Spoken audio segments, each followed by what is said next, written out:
What is up, everybody? It is Thursday, so you know what that means. Welcome to another episode of InfoSec Unplugged. I am your host, Davin Jackson. Thank you for joining. I know you could be anywhere in the world on this crazy Thursday, but you're here with me, and I greatly appreciate it.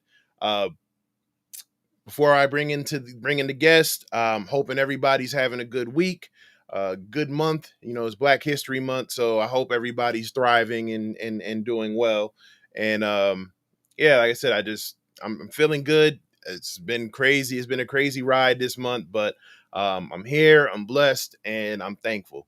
So again, I thank you all for joining. If you guys know what to do, share it, tell a friend to tell a friend, support the show, like, comment, subscribe, do the whole nine. I love y'all for it, and I love the continued support.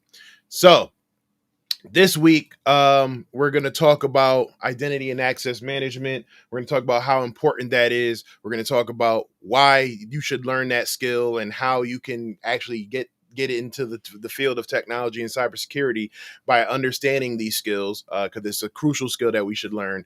And when I decided I wanted to talk about the topic, I had to bring in someone who is a professional in the field. He actually has a whole YouTube channel about IAM and mentorship and stuff like that. So it was only right that I brought him on and had him speak to it. So, ladies and gentlemen, everybody watching, please welcome my guest, Andrew Chanthaphone. We're going to bring him in. How you doing, sir? Woo! I'm doing good, Davin. I thought it'd be different than some of your other guests. Like, hey, I'm like, I thought a little Ric Flair in there for you, you know. Yes.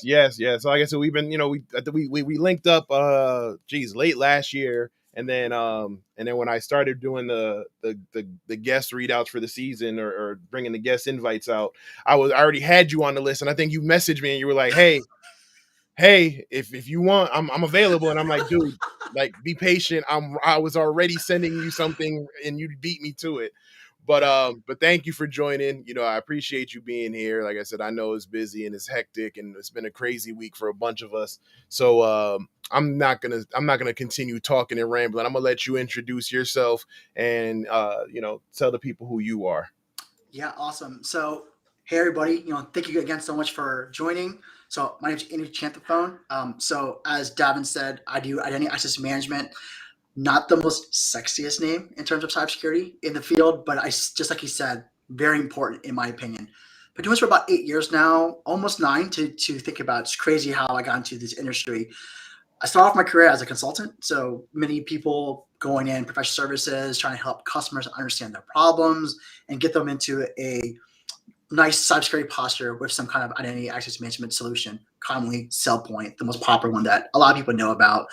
I recently shifted positions, so now I am an IAM Manager for a company called Red Ventures, and they do digital publishing, marketing. They own a ton of different brands. Some of you might know some of them: PointsGuide.com, HealthGrades, Bankrate, Tech Republic is one of them. So all these different brands, Red Venture owns them. So for me now, it's shifting more to a corporate structure, operations, and kind of understanding their problems and using IAM to build out theirs. So it's been a crazy journey for me. I didn't come from your normal route in terms of into IAM, and that's something I kind of want to talk about. And the mentorship part of the house is also something that's big for me because that's how I got really into the space. In my YouTube channel that Davin talked about that I created recently is really just kind of get people into the IAM because it's not really talked about a lot in the field. So I thought, you know what, let me educate people in that. So that's kind of what I've been doing there. So hopefully that's a nice little introduction for you, Davin, about me, what I do, things I've been looking to talk about. And yeah, like I said, I thought about it, man, do I ping Davin or do I just wait? Because I knew, I was like, I didn't know, right? Because at first I was like, man, am I even worthy, on this? And then I just happened to message you and say, hey, I am free whenever you want to talk. It's cool, and he's like, yeah, you're on my list, man. I was like, awesome. So, yeah. Well, like I said, now you're definitely worthy, and that's the beauty of this show, is to bring people together who I guess everybody aren't necessarily aware of, but to show that we're in this field and there's a lot of different fields there's that you can get into, and you touched on it you touched on it briefly, saying you took the unconventional route, but so you said you started off in sales, basically. Was this Well, like a sales position? no, I was actually sorry. I might have misspoken. So I actually started as a tester in my career. So I worked for. It's funny because not people know this, but you and I actually worked for the same companies. We never crossed paths, but it's just so Yeah. ironic that we work for the same company. And the interesting part is, so the company is Blue Canopy, and that's Yep. the organization that got me into IAM to begin with. So it's just irony or fate. I'm not sure, but it's just funny how I remember when we connected. I looked at you. I was like, "Oh, dude, you worked at Blue Canopy? Me too." And then we shared Yep. some funny stories about that. So I thought that was funny there too. But Yeah. That. uh, that was a wild experience for me, maybe for you too. Uh, it was interesting. I learned a lot of valuable lessons in my, I think, what, year and a half there. Mhm. But yeah, shout out to them. Like, I mean, I met some real cool people that I'm still friends with to this day. Shout out to Cliff. He was like my supervisor slash mentor when I was there. And like I said, yeah, it's all a part of the story, right? So Yes. so speaking of stories, you talked about your unconventional way Mhm. getting in here. So how did you get started?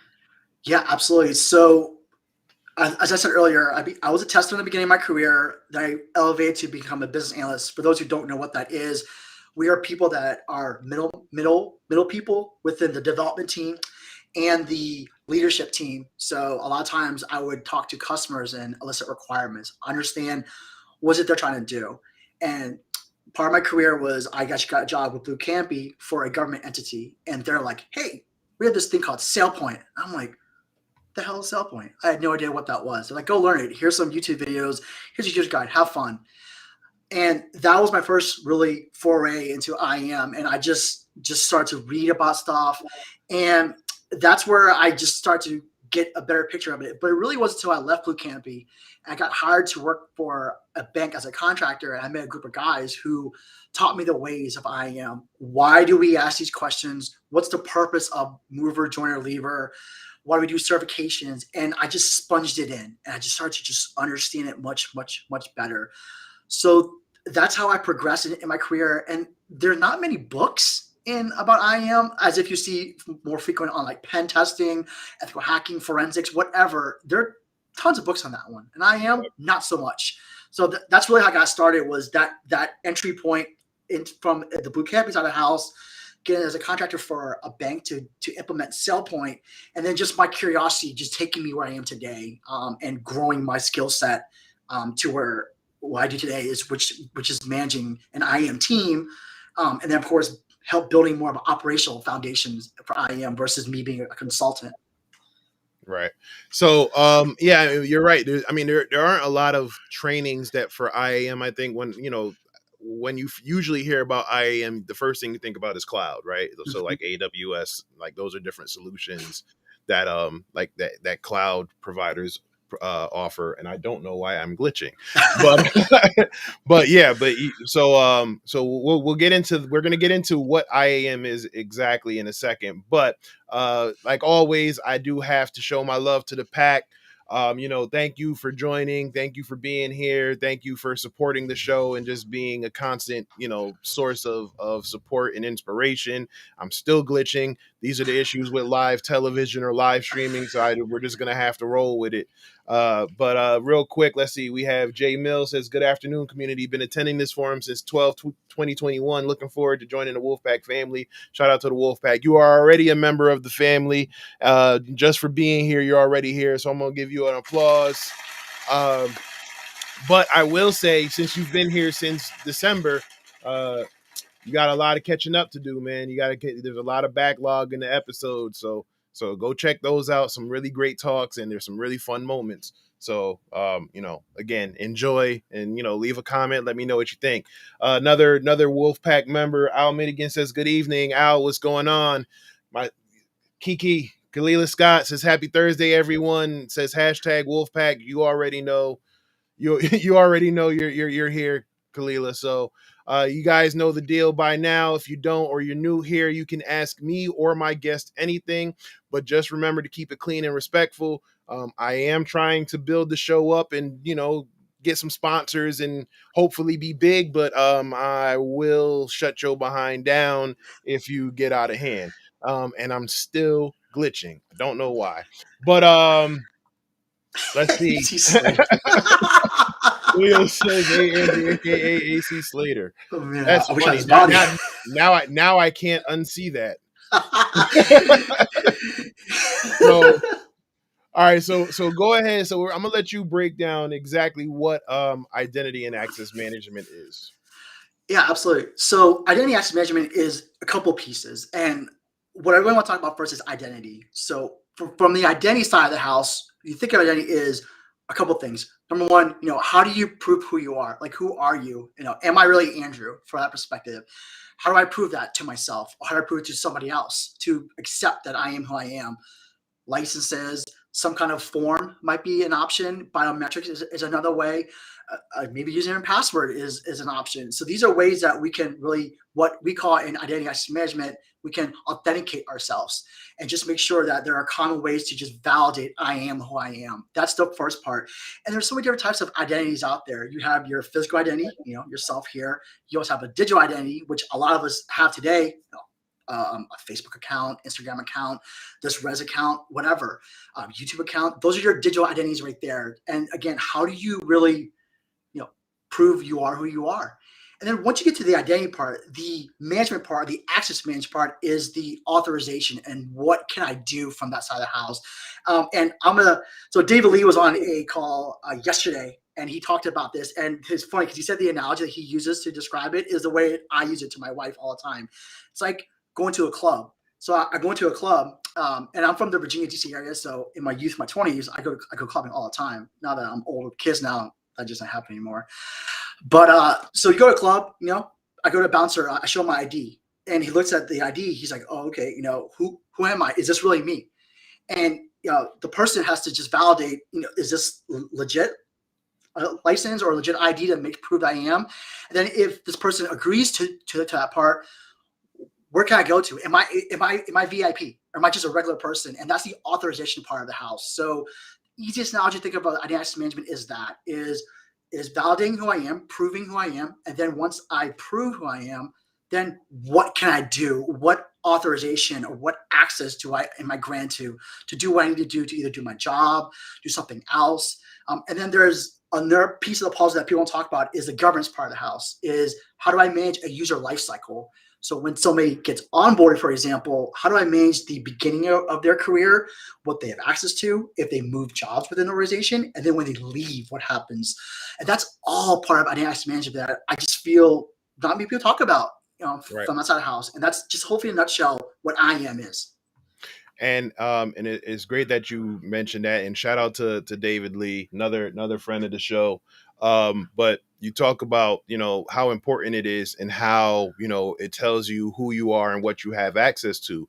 And I think when properly configured, that really resolves so many different issues because you have issues like least privilege where people come in, like you said, people come in at one point and may require certain access to certain things that might elevate privileges, but then when they move on, they might need to get put into a different group or they might whatever. And if they're not configured properly, they may still have those privileges. And from a pen tester's perspective, that's easy pickings for us. If we're able to fish somebody or we get into that system or that machine while that user is logged in, you know, and we find out, oh, they have all the privileges. That is kind of game over from there. So it's definitely important. And like I said, you gotta deal with you got to deal with those least privilege issues one way or the other. And like I said, I think when IAM is there, configured properly, is definitely something that can be helpful. But there are a lot of challenges with IAM. So we're going to do two parts. What challenges have you faced in your career or still face in your career personally, as well as challenges you face when trying to deal with the world of IAM? Sure. So I think personally from IAM, it's really get the message out there for other people about, how important we are from that side of the house. that's why I do like the mentorship part of the part of the program, is to kind of get people to be more aware of what's going on. I think also even educating like my in-laws, for example, like, hey, you know what? You probably shouldn't make that password the same as everything there too. A lot of the education part of the house. There's even a funny YouTube video of Jimmy Kimmel going down like the hall, the street of California, and just asking people, getting people to fish their password. That's a big challenge for us, or at least for me personally. And then from the work side of the house personally, it's the same thing. It's communicating to the masses about how important it is. And a lot of people, for example, they take that security awareness training and they just like click buttons and it's just boring. But when we get hacked, or there's the sadly B word, we get breached, a lot of times it's from a phishing attack that comes. And that education from that standpoint is something that that I face today, in terms of getting that communicate all the board, or the knowledge of how important it is to protect your identity, and that maybe I shouldn't put this flash drive into this local computer. I think those are some challenges that I face, just getting the buy-in, the education, in terms of my end users to understand that this is important, that you don't understand that you are fishers, the people who do phishing attacks, whale attacks, whatever, they are easily hitting you. And once you get access to it, as Davin said, from a pen testing side of the house, it's like, great, let me go and find accounts that are easy to find. A privilege account, which I just briefly talk about, privilege access management is part of IAM too. Is this a privilege account? And if it is, how do I get more keys to the kingdom from that side of the house? So huge challenge that I have in terms of that personally, just to educate my masses, or just educate people within my organization to say, hey, this is important, take it seriously. That's the first one of the night. But yeah, no, absolutely. You gotta, that communication part is key, and getting it across to the masses with, that it's not just a couple phishing exercises quarterly and a, biannual training that you have to do, that like you said, that people just kind of click through, like, okay, I just need to hurry up and remember these points and hurry up and answer it. No, they have to make it a part of their everyday stuff.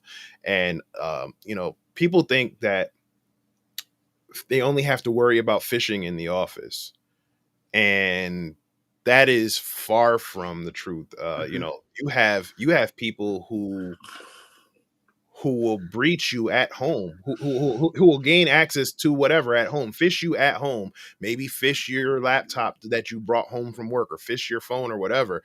And, then you come into work, and, they try to pivot from there. You know, the awareness doesn't stop when you clock out. The awareness is 24/7. Like you said, explaining it to your parents, explaining it to loved ones who may not be familiar with security, social media. I mean, like you talked about the Jimmy Kimmel thing. I mean, there are literally challenges on social media. Oh, answer this question by telling me your dog's name, or what is the name, what is your mother's name, or what is the last name on your mother's side, what name was she born with. And people are just so quick, because they see the word challenge, or they see hashtag this, or because it's trending, that they will go ahead and answer that question, not knowing that you've just given up security questions like, what is your mother's maiden name? That's a great one. And usually they answer that honestly. Like you said, repeated passwords, that's another one. So those are definitely all challenges, that people have to face. Up, I hear kids in the background. Oh yeah. They're my kids. Yep. I told them, Daddy's on my YouTube. They're like, can you? And they're like, we'll try, Daddy. Yeah, right. Two boys. And I promise nothing. Yeah, exactly. But yeah, but those are definitely all, challenges, and trying to teach those lessons, and trying to make it come across. I think one of the other challenge is trying to get it across without punishing, right? So, I mean, I was at one company where they were like, okay, if you fail the first time, there's going to be like a mandatory training. If there's a second time, it's like written up, third time you're out.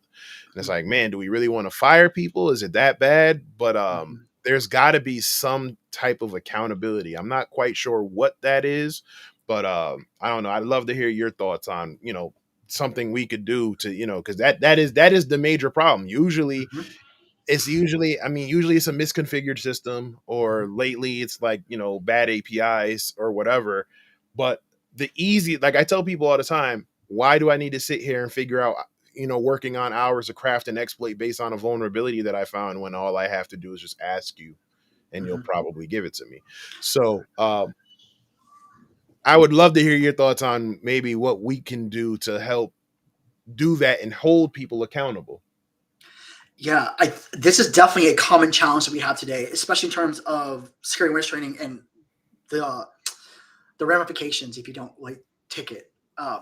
One of the exercises that like we're trying to do here at my job is what we're thinking about doing is we can again communicate across the board. Hey, look, this is what we're trying to do, and what we always done too is maybe if you don't take it the first time or second time, I'm gonna disable your account. I'm not gonna kill your account.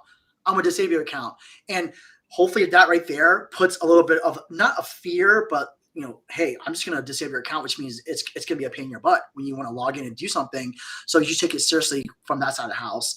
Um, to me, it's really just that is just to be able to communicate how important it is. Sometimes I even think about having my leadership if you look from a leadership model, having your executives, not your managers, I mean above people, kind of just tell people, look, this is how important it is to our company. And if most time if people hear it from the CEO or whatever, people tend to take it more seriously. So I feel like that might be an option in terms of that. And then of course, hey, if you don't take it, maybe we're going to disable your account. And maybe also we can reward those people that take it earlier, maybe give some kind of like, prize or something like that, or a gift card or whatever for the first 100 people or whatever, something to incentivize that is important to take it.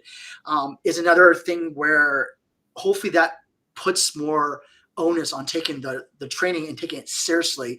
And I agree with you that it shouldn't be an annual thing. I feel like it should be more like a quarterly thing. And maybe, or what you always do is, I know this has been a lot of times where people get dropped so many times at the end of the year to get done. Maybe you base it out, you roll it per quarters from that perspective, using that way. So you're not inundating a lot of people to do it at one time. And you're not taxing the system, from that side of the house. That might be an option too, in terms of, getting their awareness out, in terms of taking the training and gamifying it in some shape or form to incentivize people to take it. And then, of course, not firing people, diving like you said, but more like, hey, look, we're gonna just disable your account, and then you have to maybe tell your manager might be notified, and you have to just answer that person, be like, sorry, and then knowing how important it is I think the best way, or approaches that I would look to take in terms of making sure people take their awareness training and take it seriously. Yeah. I think one thing that I saw that one person did, she actually, and shout out to Liz if you're watching, she incentivized. So people actually, won prizes or fall, or, went, became eligible for different drawings or stuff like that.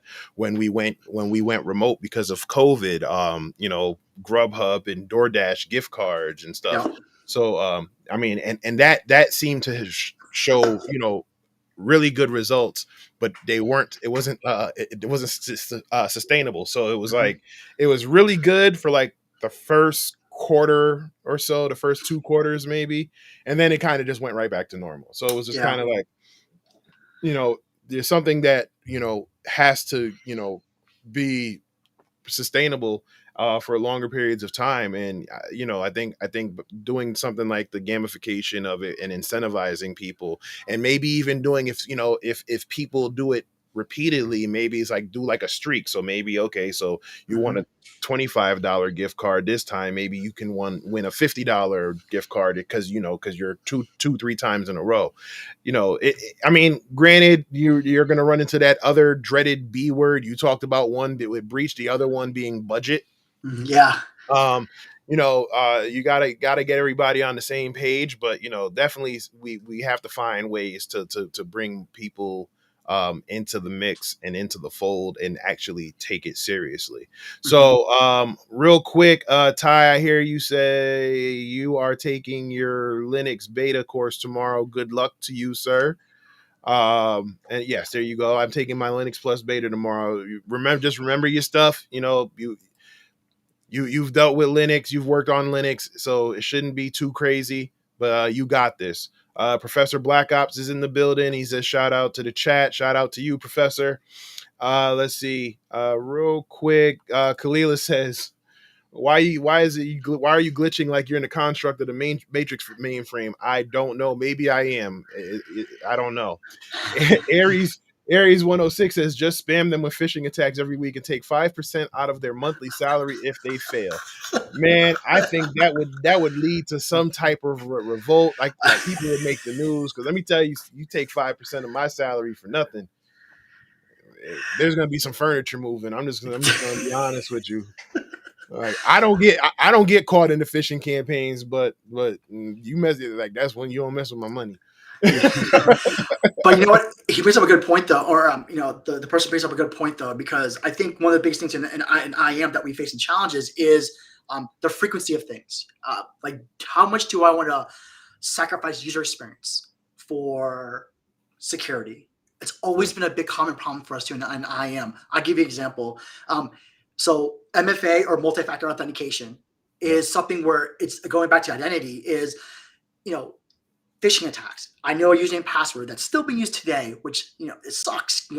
We're 2022. We should be almost passwordless, but we're not there because just mainframes, old databases, whatever. Username and password are still relevant today. Rainbow attacks, dictionary attacks, easy to breach something, especially if you use something that is Winter that's 2022. right, exactly, like common passwords, right? Spring 2022, bang bang, like that people use all the time.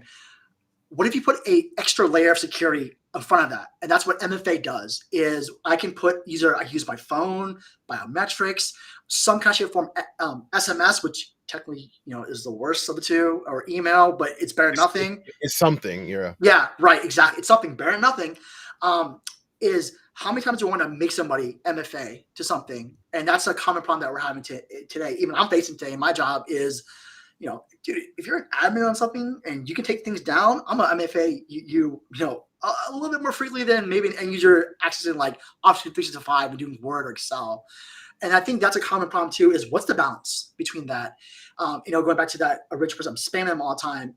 No, I don't disagree with that, but after a while, as Davin said, revolting. What the hell is this? What am I going to do and all that? And I think that's a common problem we're having in IAM too. Is how often, but how not too often that I piss off my end users and they don't want to do it anymore, and that my whole security initiative or whatever campaign just fails because of just the fact that I just burnt out my users or fatigued them in MFA fatigue, password fatigue, whatever you can put there.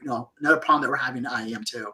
Right, because then what you're doing is you're inconveniencing your admins or your developers or anything like that. And the worst thing you can do is make things inconvenient, because the more secure you make it, the less convenient it becomes. And that's when people start to complain. Like I literally had a teachers union come after me because I set a password policy in the school system that I work at. I mean, it was nuts. It was like I set a password policy. I set minimum length, special characters, uppercase, lowercase, and then basically if you were inactive for like 15 minutes, it automatically locked the computer. And I got summoned to a union meeting, and like you would have thought it was the mob. I'm like, you're a bunch of teachers. Right? It was nuts. It was like you're making it hard for the teachers because now they're gonna have to log in every time they go to their computer. Yeah, I shouldn't be able to do, like, I would do things like I would do walkarounds because I would go in like early in the morning, so I'd be there at 5-6 in the morning, and I shouldn't be able to walk around, move a mouse, and now I have access to your email. Right, and then they really ticked me off one time, and I installed a keylogger. Right, and I mean, it didn't take much. You were already logged into your machine. I just plugged the USB in and ran it, and then it was like, oh, that's what you were talking about. Oh, right. But even then, it was still like, well, can we meet some type of compromise or something? It was like, no, these are things that you have to do. So hey, hold on. Textual Chatter says, salute to everyone. What's going on, sir? And then Aries says, thanks for reading my message. Nah, man, Aries, look, this is usually what we do. I try to get to everybody's as long as it's clean and respectful, or it's not something that we address, or if you aren't talking to someone else in the chat. So like I said, so we talked about the importance of it. We had talked about, why, uh, and I think we even touched on some of the threats, but I guess not we don't want to scare everybody, but what are the threats of not having some type of IAM or multi-factor, or misconfigured authentication and authorization? you know I can say it, but I'm gonna let you go ahead and talk about it. Well, I mean, to be honest, it's very easy. Most hackers, first thing they go for is a password. I mean, and that's the most simple one of all. That's the easiest attack vector for all of us, is a commonly used password. And the worst part, it's a commonly used password for an admin account.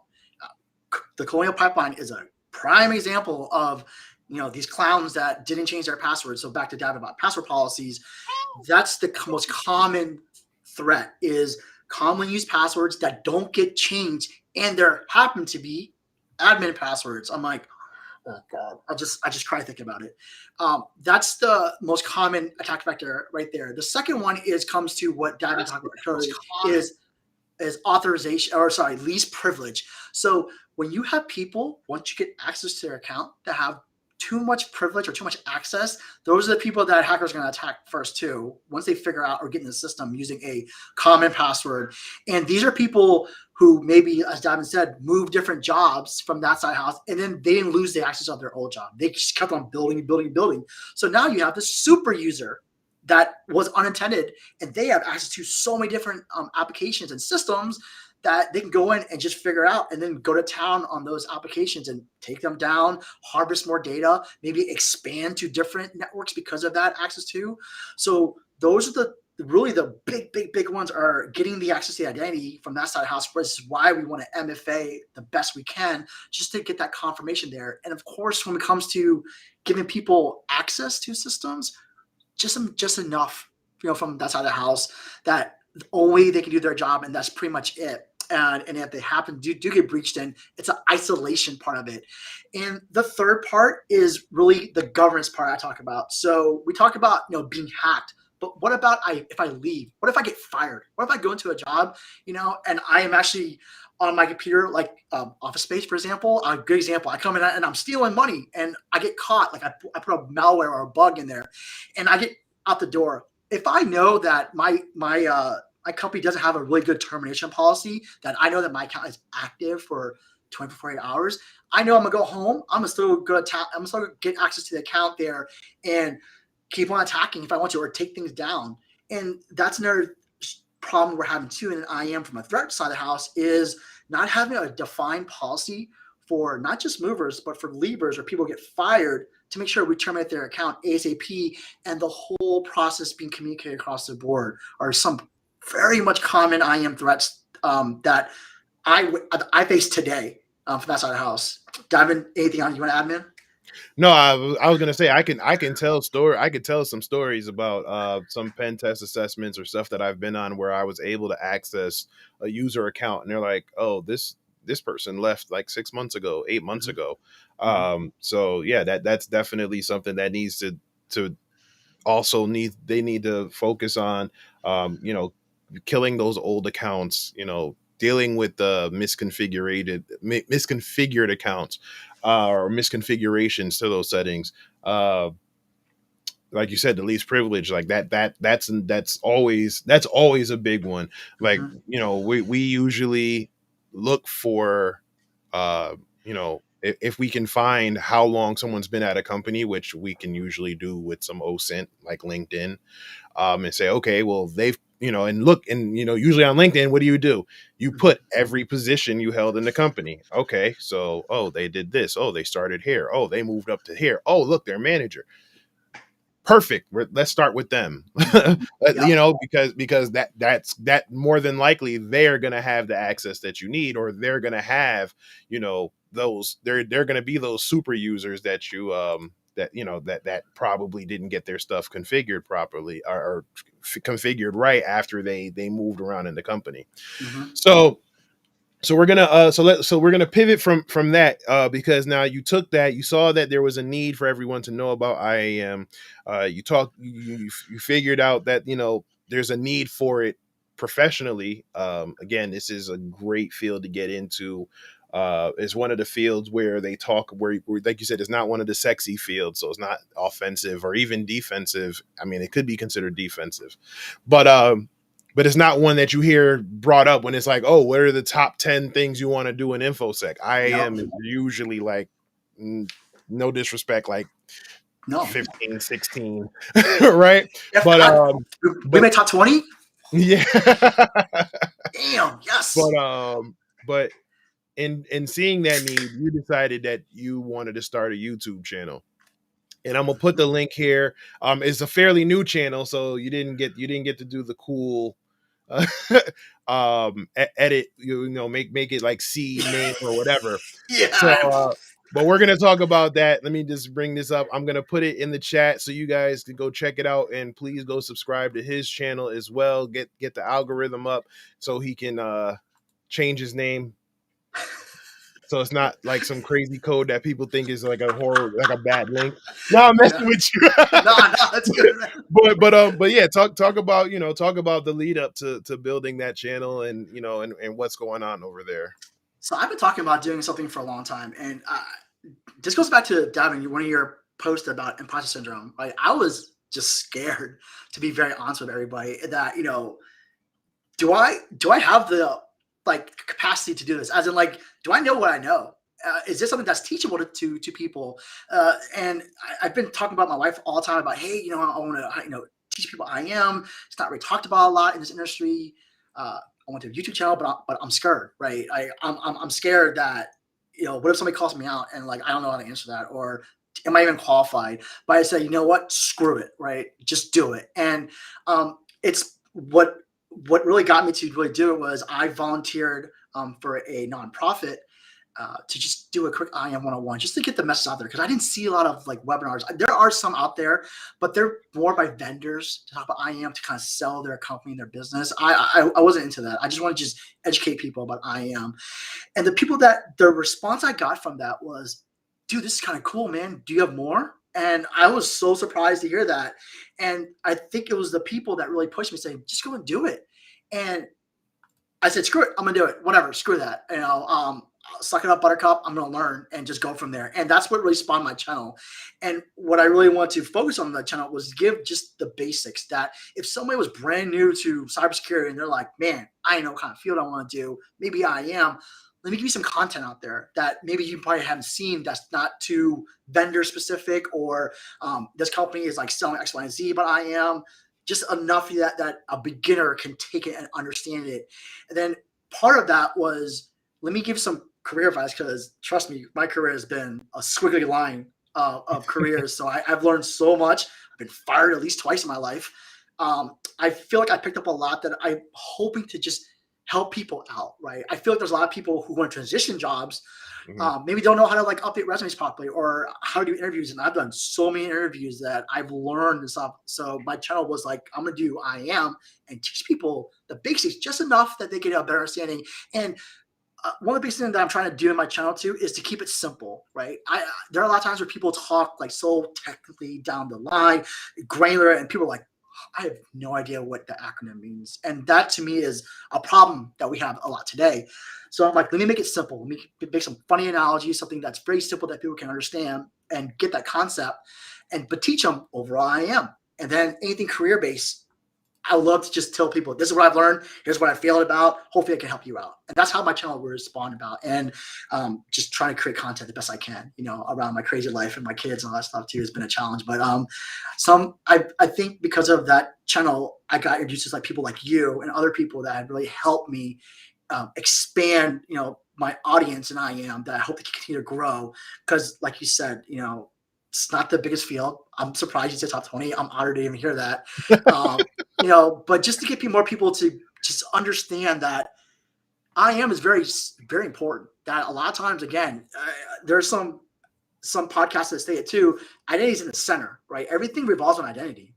Yeah. So once you figure that out too, then everything else is like, sponsored by it. And then IAM is such a vast ocean of things you can do in IAM that I'm hoping to teach people that too, that just because you're in IAM doesn't mean you have to do just authentication or just username and password. There are like governance, privileged access management, there's certifications, there's zero trust, all these different things that IAM is a part of, that even part of if you're a ethical hacker or pen test or whatever, that if you want to get in that field, you should know something about IAM too, because that might help you in your career to be like, man, what am I going to attack first? Or what are some attack vectors from that side of the house too? So that's really what my channel is really all about. And I'm hoping to continue to grow that, bring some more education and content to help people out, get their idea of what IAM is and whatever cybersecurity field that they want to get into. Yeah, and what I liked about the channel is, like you said, it's a bunch of different things you got going on. Like you talk about stuff with IAM, you talk about role mining, you talk about different topics, but then you also have things like you said, 5 tips on interviewing or how to get a job. And then you also have like the more short videos where it's like, oh, if you're on public Wi-Fi, use a VPN, use multi-factor authentication, and I really like I guess you could say the diversity of that channel, because you learn a little bit of everything, right? So you have multiple uh crowds. You might have people who come in for those quick tips. You might have some people who come in for career advice and stuff like that. You might have people who come in who are IAM enthusiasts and want to learn more about it. But what I see, the overarching theme is mentorship, right? And one of the things that led me to do a blog site and then a YouTube channel, was that mentorship, because once you start getting really busy, it's hard to answer every email or every question. So now it's kind of like, okay, what are some things that people ask me a lot? How do I configure Kali Linux? Okay, I'm gonna throw a video up about that. I'm gonna do a blog about that. But like I said, you have to have that passion to help others. So was that something that you were thinking about when you decided to start your channel? Yeah, absolutely. Going back to that nonprofit that really got me to push for that YouTube channel was people asking me, "Hey, do you have some time to talk to me?" And I'm like, "Yeah, absolutely," because it just excited me that people were interested in IAM. Because just I talked about earlier in this podcast about my career, there are these great group of guys like shout out to Eli and his team took their time to teach me. And I grew up, I played sports my entire life, all through high school, all through college. I've coached lacrosse from all the way to the high school level before I had kids and everything. And I love the coaching aspect of it. And when I grew up in my career, nobody helped me out. I felt a lot because didn't have anybody really like teach me the ways or hey, this is how we do it this way, until I met those guys in terms of IAM and I sponged it in. And I'm like, Yeah. I have all this knowledge that I've gained. Why can't I give it back? And my channel was really part of that, was to help teach people. And then if people want to come and learn stuff, I'd be more than happy if I can to give some time to help them out, answer their questions. I have one gentleman who's a parole officer, and he's trying to transition to IAM too. So I'm trying to give him the bits and pieces of what to learn, how to apply it today. And I even do stuff where like, look, tell me you do your job today. Now that you've learned what RBAC is, and what RBAC is, role-based access control, how would you apply it in your job today? Because these are some things that I want you to use as examples when you interview for jobs. Yeah. And these are some things that I look for tips to tell people that when you do interviews and use examples that specific, it makes people hire me going, oh, this dude might know his stuff, which is awesome, even though without the experience. And then the best part I tell him and other people that I talk to is, your job better than I do. You work on a day and night. So maybe the pain points when you got onboarded or you started. Now that you know how this concept works, how would you apply it to in your job today? Explain that to a hiring manager. You'll look much better. And that's how the mentorship, how I think and how I help people in my time when I can, is that part of it. And of course, the stuff I learned about resume building is that too, is how do I use keywords? How do I, not be so fluff in words? All these things, what basically my channel was really about, was to help teach the masses. And if I can, take 1 or 2 people and mentor them the best I can, and hopefully get them jobs in the industry, which is tough from what I'm experiencing today in terms of that entry level into IAM. Well, I'm gonna applaud you for taking that initiative, because a lot of people don't go that route. I was the same way when I first came in. The first thing they tell you is find a mentor, find a mentor. They don't tell you that, finding a mentor isn't necessarily easy, or at least it wasn't. Mhm. Geez, I don't know how many years now. And I've told the story time and time again that I reached out to people, and I either just got flat out ignored, where you could see that they saw the message and read the message, Mhm. and just didn't respond, or they just told me that it wasn't they just didn't have the bandwidth for it. So again, I used that and was like, oh no, okay, well, I took that personally. I got on my MJ shit and was just like, I'm gonna kill them until they notice me. That's right. um, and I did it, and I had that chip on my shoulder for so many years. But one of the things that I now, as I'm older, and you know I started using Twitter and meeting other people, one of the things that I've noticed is that that's actually something that I regret, because it's great to use it for motivation, but I had tunnel vision. Mhm. Right at that point, it was like, okay, you see it, lone wolf, like shit. I got it on my back. But it was like, lone wolf. I'm gonna do it on my own. And now, looking at some of the people that I know and talking to some of the people that I know that have helped me along the way, and there are so many. I'm not even going to name them all, because then someone's going to feel left out. But and I've in talking to them, they're like, "Man, I wish you would have reached out to me sooner." Mhm. And it's like, man, and that's the one question I have in my career, is like, where would I be now if I had that help, if I wasn't so stubborn, Mhm. 5, 7, 8 years ago. So when doing the channel, that was my thing too. When doing the channel and the blog, it was kind of like a be the change you want to see. Because what happened was, you know, um, and shout out to Marcus J. Carey. Like I'll always speak highly of him, because he was the one that kind of put it in my head. That was just like, well, either A, they wanted to see what you were bringing to the table yourself, and they wanted it before they stepped in to help you, or B, maybe they were busy. And then I stopped to think about it, like, yeah, well, if they were, obviously there was something that I saw in them that made me go, I want them to mentor me. So the same thing that I saw, maybe everybody else sees, and maybe that's why they're so busy. But then as I started to progress in my career, I started to realize, oh shit, I'm that busy person now. It's it's taking me 2-3 days to respond. Mhm. Now, one of the things that I do differently is I make sure to respond to everybody, even if it's like a, hey, what's this about? Whatever. I try to make sure I respond. It might take me some time, but I make sure I respond to everybody, unless it's one of those, can you hack my girlfriend or boyfriend or significant other's account, or can't I got locked. My favorite one now is like, I got locked out of this account. I got locked out of my account. I forgot my password. And then when you go to the account, it's like, okay, so this account that you're talking to me, you look like a middle-aged man, but over here it's like a 20-year-old girl. You got locked out of that account. I mean, Mhm. again, people can change. I'm not judging, but I find it hard to believe that this page that is posting on a regular basis used to be you. And now when I go to your page, it's like, you got 1 or 2 followers. You just started a page like yesterday. Like I said, you're some middle-aged man somewhere, and so whatever. But I digress.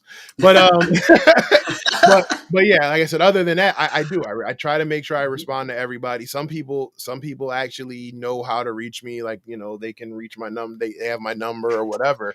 And that's the one thing I don't do. I don't respond to phone messages all the time, because that you got to have time for yourself, Mhm. or you just might be busy. So I don't respond to all those messages, but like I said, usually if it's some form of text, I try to do that. That was the one thing I learned, that I said I didn't want to be that person. Um, but yeah, mentorship isn't easy, because especially in this day and age where you tell people, something that they don't want to hear, and automatically somehow you're a fraud, or you're a scammer, or you're this, or you're that, or arguing on social media with people. Unfortunately, I Who mean, would that be, Gavin? I'm just like, I'm just I don't joking. listen. I don't argue with no. I don't argue with Nah, nobody. me Look, either. look, Oh, I'm the same way. Oh, I'm the same way. My I, wife was like, I was like, babe, there's one thing I don't do on Twitter. I'm I don't argue no. anymore. I don't It's not. argue, but No, but me if either. you stupid, I'm gonna call you stupid. I'm Yeah, sorry, yeah, right? And absolutely. I'm not trying to be disrespectful, but if you say certain things like you need coding to get into InfoSec, or you're putting out things that you're saying are exploits that aren't exploits, or you're causing up a media firestorm because you said that this app is being spied on from another adversarial country and there's no actual proof of it, and when you said, oh, here's my screenshots and my data to back it up, it wasn't even that. It was like a description of the file, oh, which by the way you could find by using the file command in Linux, but you didn't even know what that is. Sorry. You know what? I said I was going to be better. I said I was going to be better. On But the what I booty poo candy ass. I'm just kidding. but seriously, yeah, you have in trying to mentor people or trying to help people online, you deal with a lot of adversarial attitudes. Uh, you know, I get told all the time that somehow I'm like a spy or something for CompTIA because I say, hey, you should get your CompTIA Network Plus, not your CCNA. Or I tell people I'm not here to sugarcoat anything. I'm going to tell you that you have to do the work and that the work is necessary. Yeah, you might find ways to shortcut your way to making six figures or getting yourself into a nice mid-level to senior level position, but it's that experience that you learn along the way that's going to help you keep and sustain that job. Like I tell people now, I'm at a point in my career, and you probably are too, because you found a niche spot and you excelled at it. But and you so you can stop me if I'm lying. I'm at a point in my career where if I lose my job tomorrow, will I be upset? Absolutely. Will I stress for a minute? Absolutely. Am I worried about landing on my feet? Absolutely not.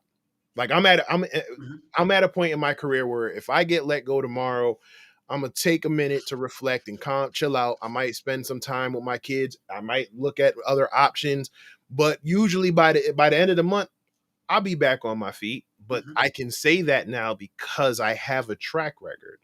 People who are doing things like brain dumps and becoming paper certified, you can't even you won't even last in an interview. So yeah, like I said, listen to your mentors. I mean, again, if you reach out to people and ask them to be your mentor, they're not here to tell you everything that you want to hear. They're going to tell you what you need to hear and what you need to know for your career. And if you don't like it, that doesn't make them any less of a professional or any less experienced. Like I said, you reached out to me. I didn't say, hey, you want me to mentor you? Like, no, you came out to me. Right. So but again, like in this day and time, it's really difficult to deal with that. And like I said, I'm not arguing.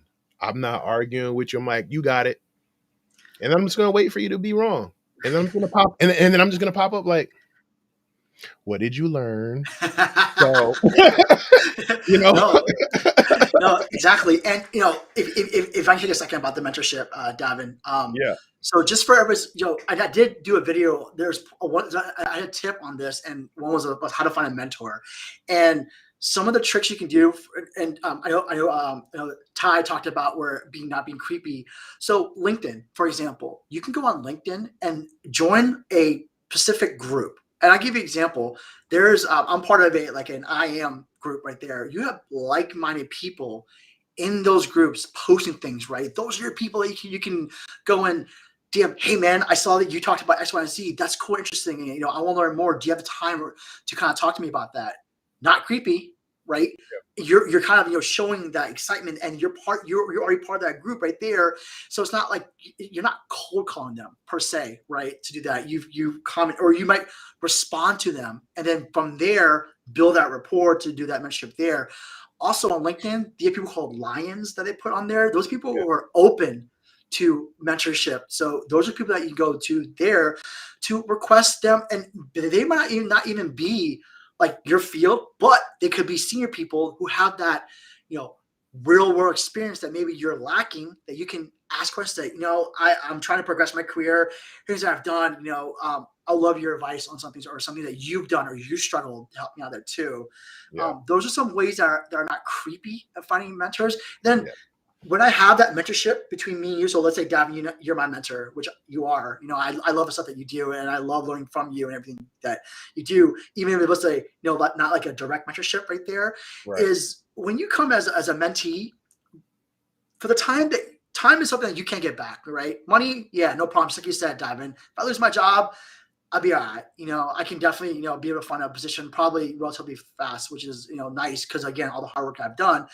Mm-hmm. But when you do the mentorship with people, come with like tangible stuff, action items, things that you want to make sure that when you ask them, that the mentor says, hey, maybe do X, Y, and Z thing. Let's talk about next time. When you talk next time to that person, tell them what you did.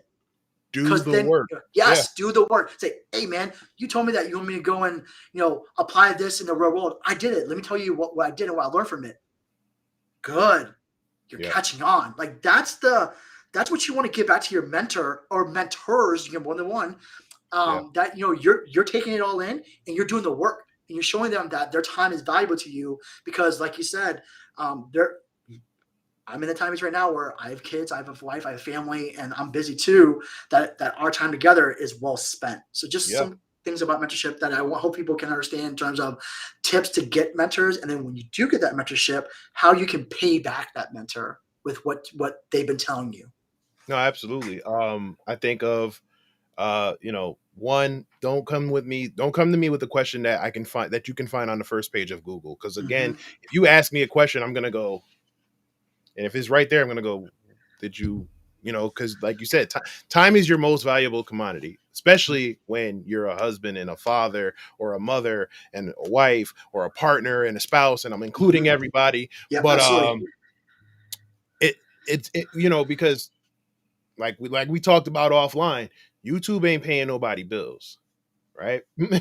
So you're sacrificing quality time with your family and your loved ones, um to be that mentor, to host that podcast, to type and write up that blog, to join these meetup groups and interact with these people. So yeah, you should definitely take action with some of the things that you learn from there. I think, and also, they're not telling you that for no reason. They're telling you because based on their experience. And again, this is why you asked them, or you chose to look at them and follow them. Like I think back to I talk, if I have a conversation with Marcus J. Carey, he's going to tell me to do something. Right. And it's not even that I'm looking for him to tell me to do something, but he's gonna say, bro, based on what I'm seeing in the field right now, the trend that's going on, you might want to learn this language. You might want to understand this. Oh, you're doing stuff with APIs? You might want to go check this out. And you know what I'm gonna do? Yep. Right? And then as soon as I get off that call, I'm on it. Right? Or if the very next morning, I'm on it. And then I'm gonna go, man, I'm gonna hit them up. Hey, I appreciate what you said. I appreciate this. I took a look at it. I can see what you're talking about, right? So now it shows that I'm valuing everything you're telling me. And then at the end of the day, now we can have a conversation, and I might be able to actually reciprocate and help you with something. So you gotta breathe life into your mentors, because we're dealing with a lot of the same things that you're dealing with, just maybe on a higher scale sometimes, right? The burnout, the burnout is real when you move up in the field. The imposter syndrome. Yeah, some people say they don't have it as much as others, but the more you move up, honestly, you start seeing other people. You're like, oh, jeez, and especially when you do a show like this, right? When I'm doing a show with Dave Kennedy, and I'm like, right? Homies on like MSN TV talking about stuff, and I'm like, oh, hold on Yeah, here, you know? Yeah, like like woo. Yeah.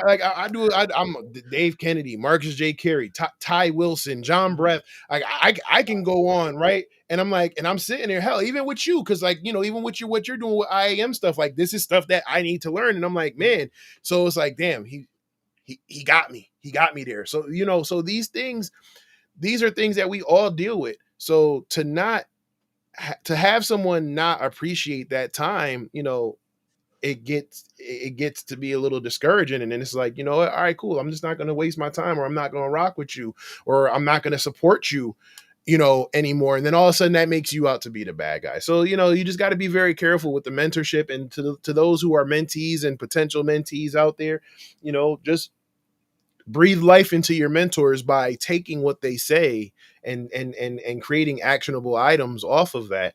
And like I said, if they tell you something that you don't want to hear, take that, digest it, digest it, and figure out what you can do to fix it. Like most of the people who I look to as mentors, or I trust them, they tell me shit that I don't want to hear all the time.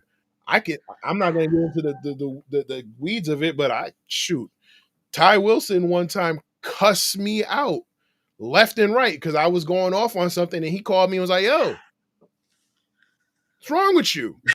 Right? Yeah, exactly. You know, No, you're right. you know what I'm saying? John Breath, JB, like JB will go, "Yo, you good? Like you might want to back. Shoot, Kalila, I talk to Kalila all the time.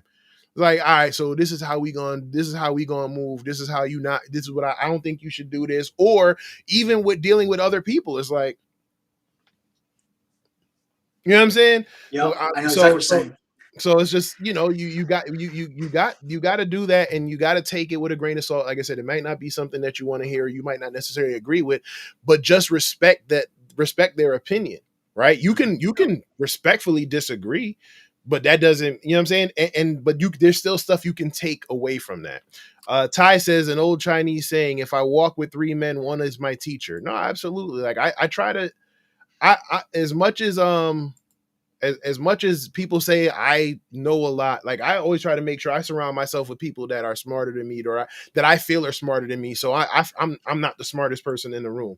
Kalila Yes. said 100, he gets me all the way together. No, for real. Like so they did that. Someone did that to me, right? Someone did that for me, and I'm so, and if that worked for me, I'm gonna try to do that for somebody else. Like I said, it might not be everybody's cup of tea, but if that's the case, then go out on your own. And if you fall on your face, like I said, what did you learn? That's Mhm. all. It is what it is. So all right, so we talked about the YouTube channel. We talked about the day-to-day to work. So day in the life of Andrew Chanthaphone. Go. Day in life. So my ass is up at 5 in the morning working out. That's day in life right there. So because anytime where I have some alone time before my kids get up and stuff like that, I'm gonna take advantage of it. Just it's like my own uh, it's like my own meditation. Some days I'll work out in gym. Some days I'll go outside and run, and that's basically my day can start off. When it comes to work, right? A lot of times is I try to be very organized. Like you said, I'm in a more senior role now than before. I did all the work to be where I am today. So a lot of my work today is more managerial, but I do get in the weeds. One thing that I've always learned in terms of leadership capability is I come from a certain leadership model. And for those who know what that means is I don't give a crap about me. Right? Who gives a shit about what I do? Yeah. I've been where I am. Right? For me, it's more I want to help my team progress. I'm help them grow. Your success is my success. That's really my MO and how I do my job today. And the day life for me is more in meetings, understanding strategy. Are we going to do PAM today? How am I going to put this initiative? Oh, you have some problems that we're going there. Let me help you fix that. But also, I'll be in the trenches with my team. Oh, I got tickets to do off of ServiceNow. No problem. I'll get it done. And to show my team that, I'm with you. Like, I feel your pain. But that's majority of my day is more, for me, it's initiatives. Like, for example, for me in my job, now that I'm doing more operations versus being the consultant now, Yeah. is more how can I enable the business? What can I do for Red Ventures to expand their IAM footprint for today? Can I get more business to do more automation of their mover, joiner, leavers? How can I make their lives easier, automate it, but make it audible that if an auditor comes in and asks questions like, well, you want to report? Here you go, or I can have a better representation of all privilege accounts. How do I do that today? That's a real lot of my job, is understanding that mindset, pitching it with my director and saying, what are our initiatives going forward? How can I push that? But then also talking to internal teams within my organization, saying, hey, I have this awesome tool that can manage access today or accounts today.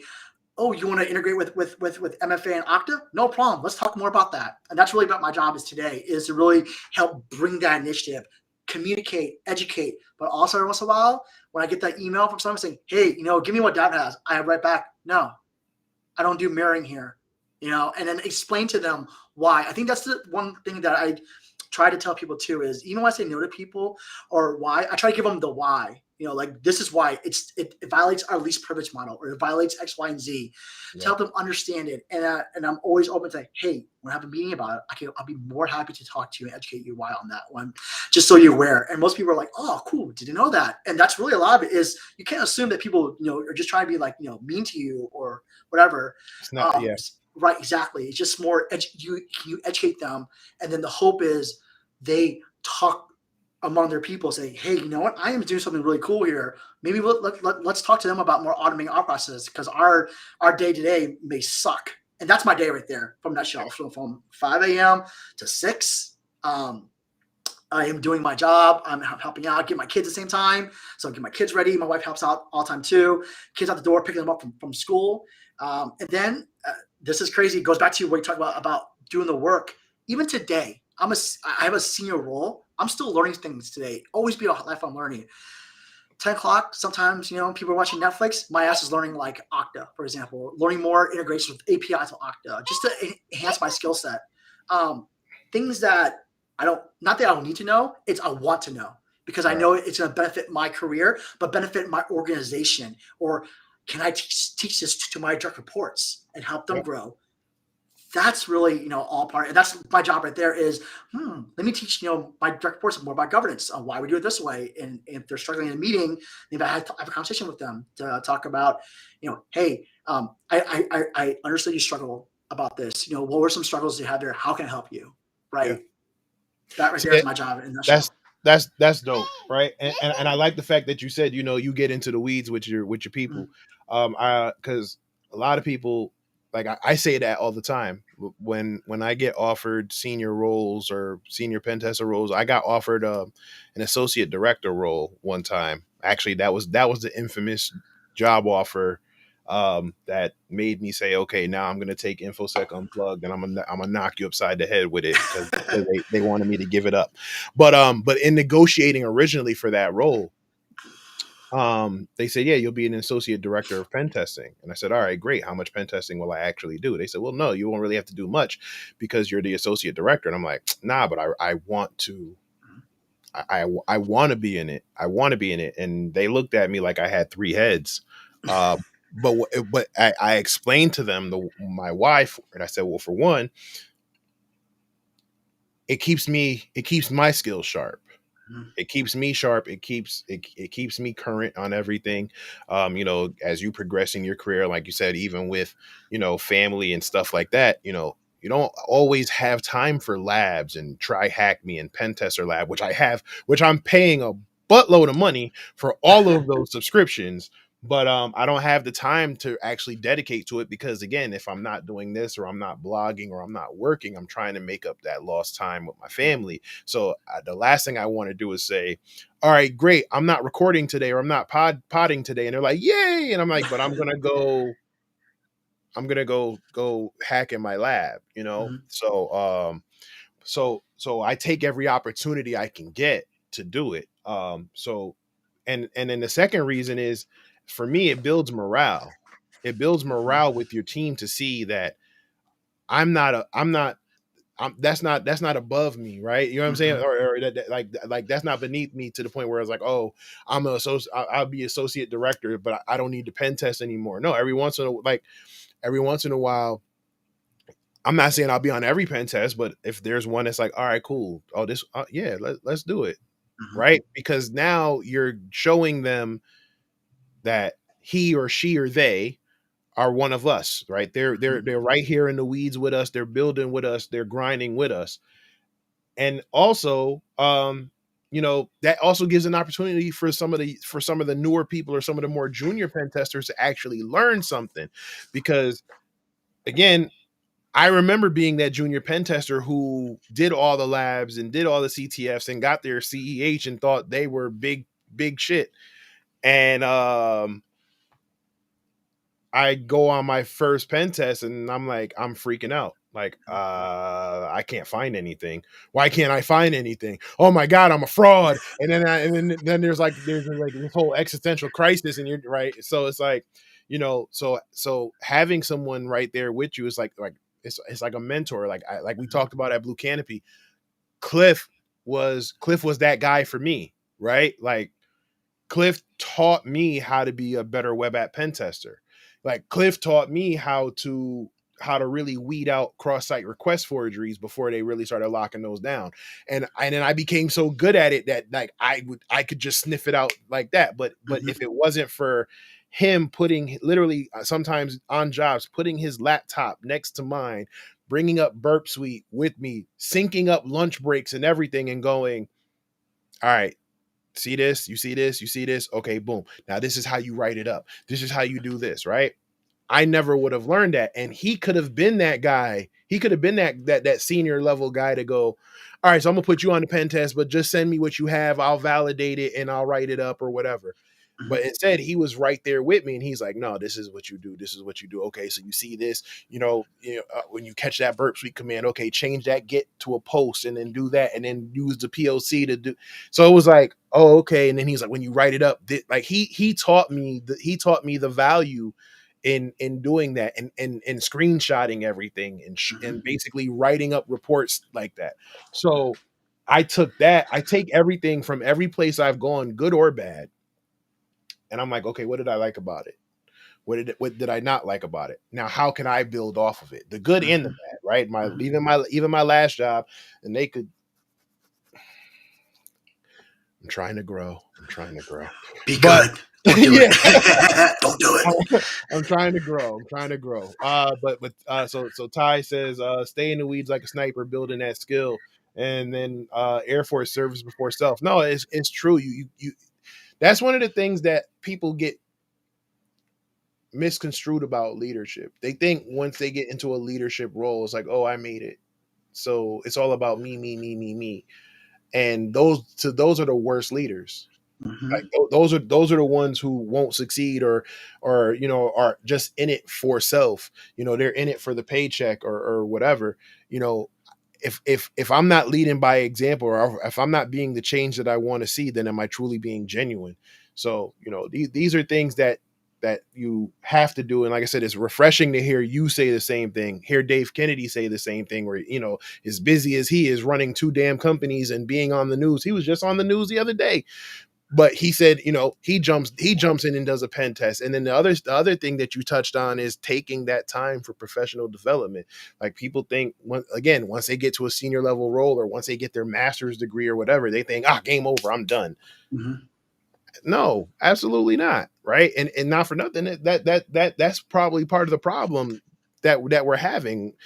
All these vulnerabilities that are slipping by us is like, oh, it's been here for 6 years. Why? Well, probably because the senior people weren't paying attention, because they Mhm. figured I made it. Mhm. So you got to stay sharp. You got to keep your team sharp, and that's the best way to be effective. So again, Mhm. kudos to you for your leadership, and I hope your team learned from you. Thank you, sir. And also, and just one more thing too about that too is the more you can get in the trenches with your team, you understand the problems. The more you can go and take that grievances, or you understand their problems. And this is what I learned as a project manager: is I have project managers who just all they do is project manage. When I come to with problems, they're like, I don't know what the product does. I'm like, bro, the Yeah, hell? Like that, right? And then I was like, that's not who I am. I'm gonna be a technical PM that I understand what your problem is. I'm gonna talk to developer talk with you. yeah, So when I go and talk to senior management, like, look, I need more money, more people. Here's why, that they know that they're being heard. yeah, So that scene front of two is how can I grievance that and tell my leadership, I need more money. Yeah. Here's why, and then show them. And then like you said, lead by example, that I'm going to fight tooth and nail for my team. I feel your pain. I'm gonna go tell people, hey, here's what's going on. Give me some more money. And it's almost like being an interpreter, right? Yes, Because absolutely. let's be real. A lot of the C-level people, they're not that technical, right? They're there for whatever reason. I'm not going to get into the weeds of that. But but you have to you have to, it's almost like being an interpreter, because you have to go down and speak to the people who are actually making these C-level executives the money. So you go and figure out what issues and challenges that they face, and then you have to essentially take that information, translate it into something that they can understand. Because if I go in, if someone comes to me and says, we need an API gateway, or we need this, or we need this EDR, or we need whatever, I can't go and say, hey boss, we need an EDR. They're gonna look at me and go, what the fuck are you talking about? Yeah. Right, take this antivirus and go kick rocks, right? But it's like, but if I go and say, okay, they need this because this will fix these issues that we're having. And although this is what the budget says we have, if we invest in this now, or we get our sales rep to give us whatever discount or whatever, if we invest in this now, it'll make us way more productive. And by being way more productive, it will bring us way more money on the bottom line. And then when they see that bottom line, they go, oh, yeah, right, make it happen. And then you go back and go, we're in there, right? yeah. That's it. So you have to have that. You have to have that rapport. And like I said, being in the weeds with them is where it starts. Because if you're just someone who looks like who comes off like, oh, they just come down from their ivory tower to make sure that the workers are working, they're not going to want to communicate with you. I'm like, what do you need? Nothing, because you ain't gonna help me no way. So, Right. and I know that because I've been there. Mm-hmm. All right, so final 3 questions before we wrap. Yes, sir. Elevator pitch question. You go into an elevator, somebody comes to you, says, I want to get into tech, I don't know how to do it. 3 tips, go. So damn shit. Damn, I did that one. We've already passed 3 floors, sir. I know. Oh, my bad. Oh, shit. Pressure. No, I'm kidding. So if you can attack, number 1 is I suggest they go on Google and look at some common technical like fields or jobs that might interest them. Number 2, go to YouTube, look at some cool videos and watch some videos about some things again that might excite you.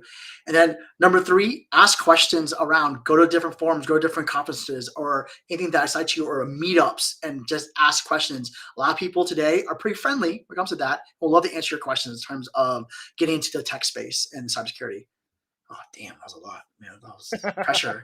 Damn. All right, with time to spare, so that works. All right. So, what's next for you, or what goals do you have for the rest? I mean, the rest of 2022, or just in February. But what goals do you have moving forward? Sure. So for a personal goal for me in terms of personal development is I definitely want to learn more about AWS and cloud. So funny thing is actually, besides AWS, definitely want to learn more Azure or Azure. I don't know how people call it. And actually GCP. Yeah, GCP. For those who know GCP, it's Google Cloud Provider. Not many people use it, but it's something that I want to learn more about cloud and IAM, because it's a different mindset. IAM cloud versus IAM on a more like the standard practice there, so it's different. Definitely some Okta stuff. Definitely want to learn more about Okta. I didn't have a chance to learn that in my consulting career. I want to do it now and learn more about that. And then a couple certifications would be nice under my belt. Would be something cool. And then really growing my channel, right? Just getting more people to just more videos out there, educate people in IAM, and really just help people in terms of just getting jobs.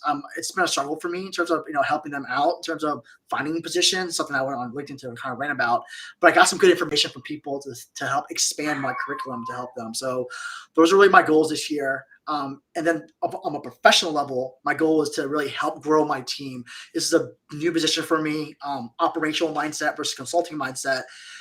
Just do a good job in what I'm doing today, help mentor my staff, give them all the years of education that I've learned from governance, from IAM, and just help build them and make them stronger, and then build IAM in my organization today the best I can.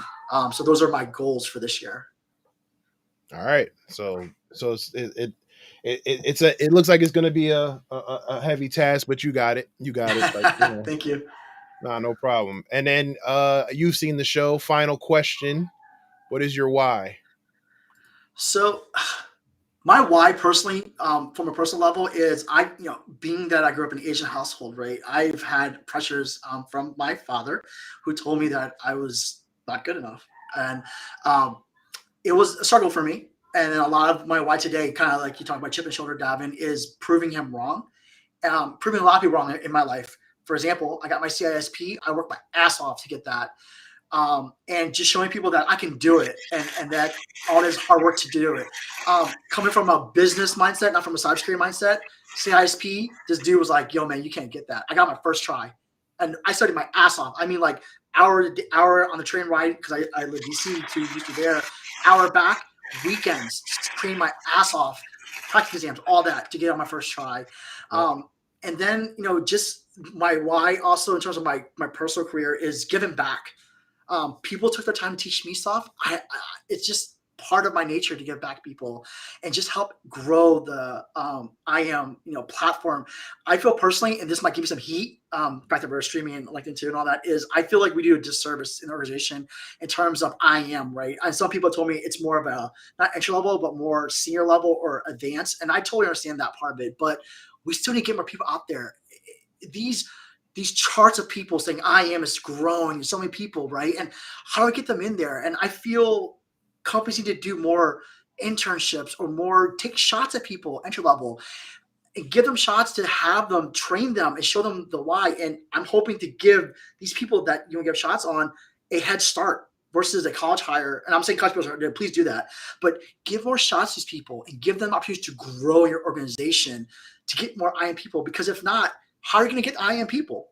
It's just and we can always replace IAM with another industry in InfoSec, right? Same thing. But we got to take chances. We got to help people out. We got to do mentorships or whatever to get more people into the space. And that's what I'm trying to do here. But give them a shot. I guarantee you, I take somebody, teach them IAM, and then help them grow. They can come in and knock your socks off and give you the basics. What the hell is RBAC? What's ABAC? Yeah. How do I apply to my job today? And blow you away with like examples and be like, so when can I start?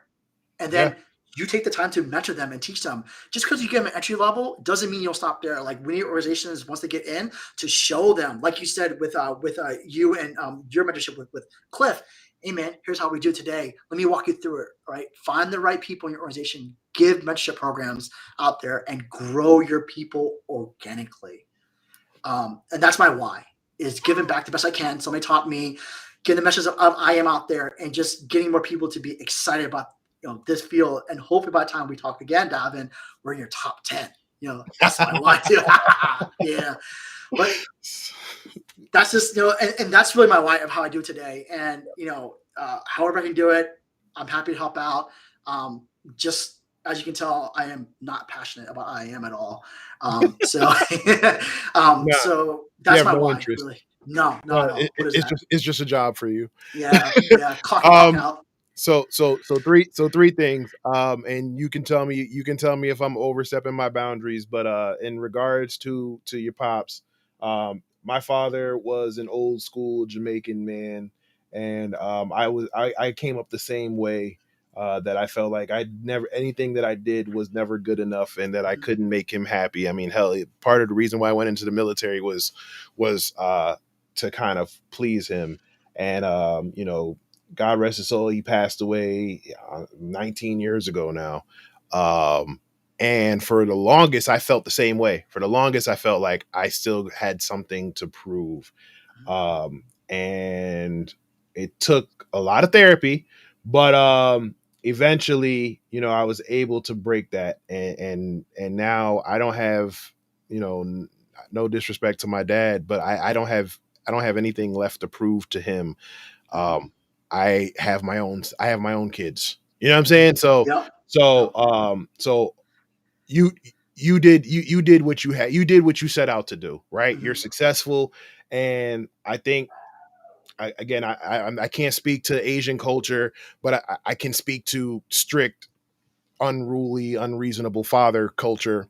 And I think one of the things that he shared with me before he passed was it was for a reason. They looked at it like they felt like that would mold you into something or Mhm. whatever. And it they succeeded because at the end of the day, you're successful at what you're doing. Mhm. So you no longer have to prove him wrong. Like I said, you have your children to live for. So prove them right by choosing you to be their dad. Mhm. That's how I look at that. So that's just, you know, from me to you.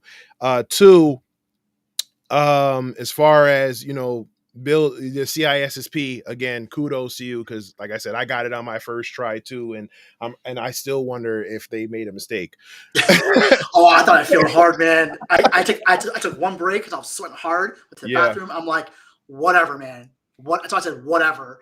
And when dude gave me that paper, and I'm like, I did the for those who don't know, Major League, Wesley Snipes, that little Yeah. where he made a team. That was my ass. I didn't do anything because it got quiet. Walked outside. I'm like, that was me. Oh, I didn't walk anywhere. I ran, Oh right? yeah. So when I took the CISSP, I took it and it was right before it was like a month. No, it was like a week before they switched to the adaptive test. Oh, that's what I So took. Oh, it got so hard. right. So I took the old school straight 150 questions or something like that.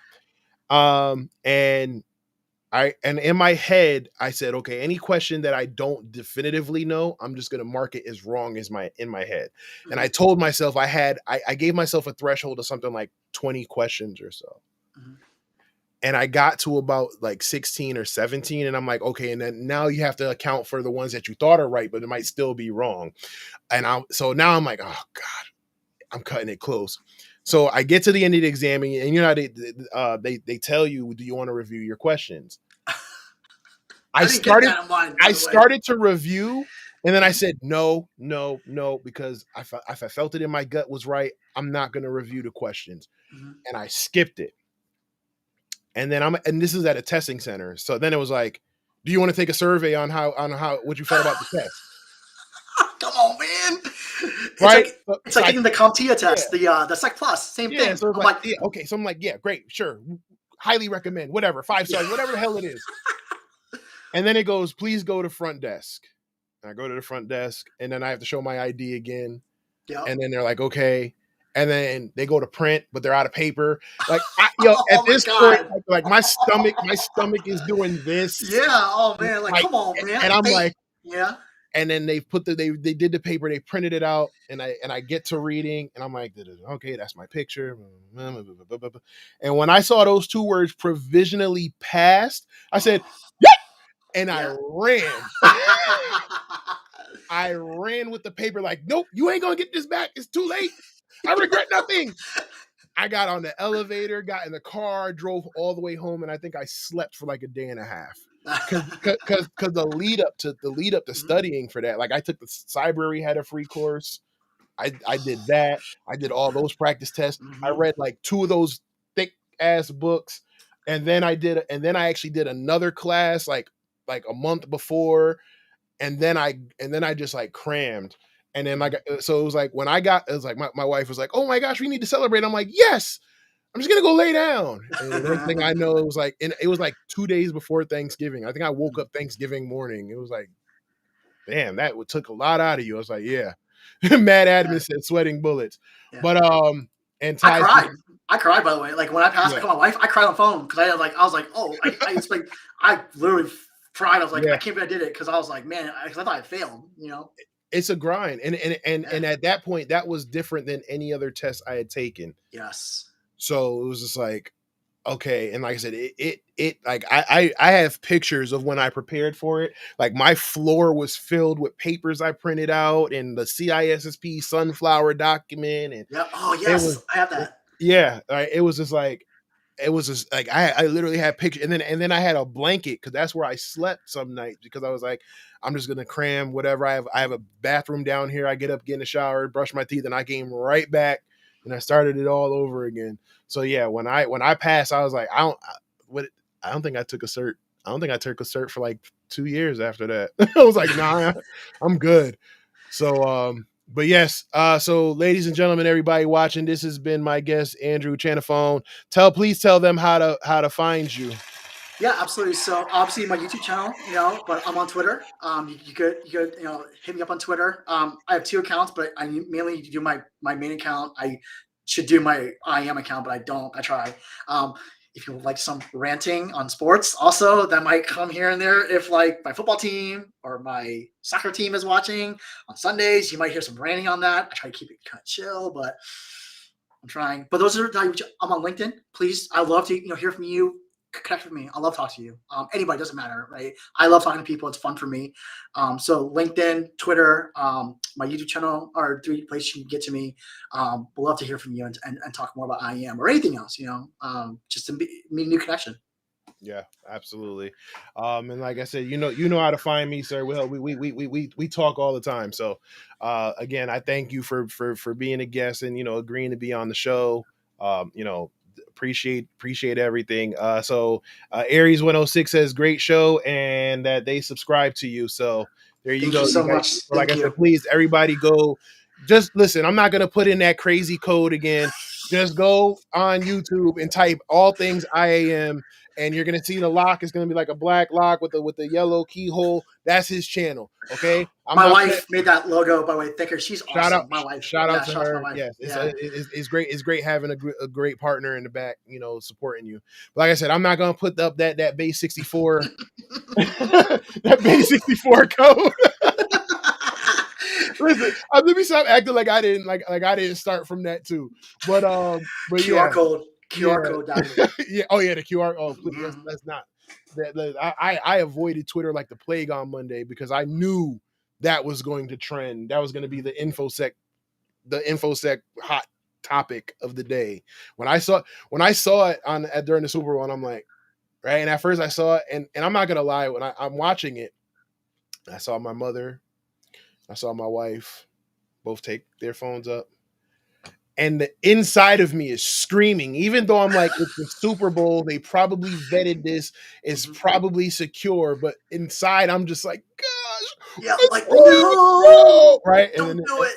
And then they were like, oh, it's for Coinbase, and I was like, oh, okay, When good. my wife looked at me, I was like, I ain't doing that shit. I was like, I'm an IAM person. If I fall for that shit, I'm a moron. You know I what I didn't do mean? it either, right? Yeah, Yeah, the yeah, worst thing the hacker who got hacked. That's the no. That to me, that's like worse. That's the yeah. worst thing ever. But yeah, like I said, so I avoided Twitter. It was just kind of like I popped in and said, "Hey, I got Andrew on Thursday. Bye." Oh, so all right. So quick programming note. Um, Next week I have McKenna Yiki on the show. She will be here talking about blue teaming. She's a security engineer. She also runs the CyberLit blog. Super excited to have her on. And then I will be going on a short break, but not completely gone because Hacker Valley Blue should be launching sometime next month. I'm gonna applaud my damn self. Yeah, I was gonna say, So Gavin, congratulations. I forgot to tell you that. I am so sorry, but congratulations so much on that. I was on the announcement for that one. I was so yeah, excited to hear that from you, and I can't wait to subscribe to another podcast and listen. What's time? You yeah, know. seriously. But you know what? I'm super excited. I'm super excited with that. I've been working behind the scenes, recording and getting everything ready. I think you guys will really like it. I don't want to spoil anything too just yet. I don't want to piss off Ron and Chris before before the show launches. But I'm super grateful to them. Super grateful to the Hacker Valley family, and what they did over there, and the team that they enlisted for the run of shows that are coming is just phenomenal. Like, I mean, I've talked to a bunch of them. You have AJ Yawn with his show To Comply or Not to Comply. You have Alyssa Knight. She's going to be doing Hacker Valley Red. You still have Chris and Ron doing their shows. They have Alan Alford doing the Cyber Ranch, and he's talking things from a CISO perspective. You have the Cyber Marketing podcast that just launched yesterday. I think I just tweeted about it earlier today. There's so many things that are going on, and to just be a fly on the wall with those guys, it has been, the price of paid for the price of admission itself. And then the fact that they're trusting me with, their baby. So, I got to, I'm so, looking forward to it. I hope you guys support it like you support this show. I got to be selfish though. If you have to choose, this, come here. No, Wait, this way. no. This. I mean, listen. No. Don't get me. Like I said, great guys. Go support Hacker Valley Studios. Like I said, they're doing some amazing things, and they just have, it's just more and more growth and more progress, and more successful stuff to them. But like I said, don't forget about InfoSec Unplugged. But like I said, so next week I have her, and then I'm gonna be going on a break to make sure that the launch of Hacker Valley Blue is smooth, and then I'll probably be back in a couple weeks. So for those who are interested in being on the show, you guys know how to find me. Hit me up on Twitter. That's usually where I'll respond first. Let me know if you're interested. We could talk about it. Again, I'm still looking for guests for Hacker Valley Blue. So if you're a blue teamer, DFIR, ICS, forensics, teaching, threat modeling, analysts, whatever, let me know, and we'll set something up. And like I said, I'll see you guys next week, and then after that, Hacker Valley Blue, and then I'll see you after that. So again, I want to thank my guest Andrew Chanthaphone. This has been InfoSec Unplugged. I have been your host, Davin Jackson. Oh, look, my mom's here. My mom said, "Hey, great show. Thanks, Mom." So Kalila says, "Great show." Wait, I did see one that we were talking about when we were talking something earlier. It was actually real quick. Sorry, before I don't want Kiki to smoke me because I forgot this one. She says she have a question. Have you considered creating an IAM course on Udemy or other platforms? I thought about it. Still a thought process, because I think there's only one individual that has done it. Definitely something I'm interested in doing. I just got to figure out what the content's going to be, right? Because imposter syndrome is still kicking in there. You know what I mean? Like, am I worthy enough to make one? You know what I mean? You got the content. All you got to do is structure it and record it, man. Like, trust me. Don't be like me. I've been sitting on this API guide for like 3 years now. Like, I had to look at the date, like 3 years now. And now I see someone else put out the book, and I read the early advanced copy, and I'm like, this is exact. I mean, it's a little bit more detailed than where I was going with it, but I'm like, this is pretty much exactly what I was going to do. And I'm kicking myself because I could have been the first one, but I'm like, you know what, whatever. I don't care. It wasn't my time. So it's still coming. But so yes, like I said, you got the content because you live it. So I would definitely, whether you put out a quick guide or whatever, they say the best way to learn is by teaching. That's right. So, all right, fine. I'll do it. There you go. I got it. All right. And then Amatic says brain dumps are my favorite. I worked with an MCSE who could not map a drive. How, Sway? How? No, seriously. That's like the person who got their solution, their AWS solution architect certification and couldn't get and wanted to know how they could be a entry-level cloud architect. But that's a nice show, everybody. I'm not going to get into any more trouble. I think I'm good. My mom's watching. I can't get in any more trouble. So everybody watching, again, thank you. I will see you next week with my guest McKenna. And again, be on the lookout for Hacker Valley Blue. You guys take it easy, guys and girls, and everyone watching. There you go. See, I have to be inclusive. I have to be better. So see y'all next week.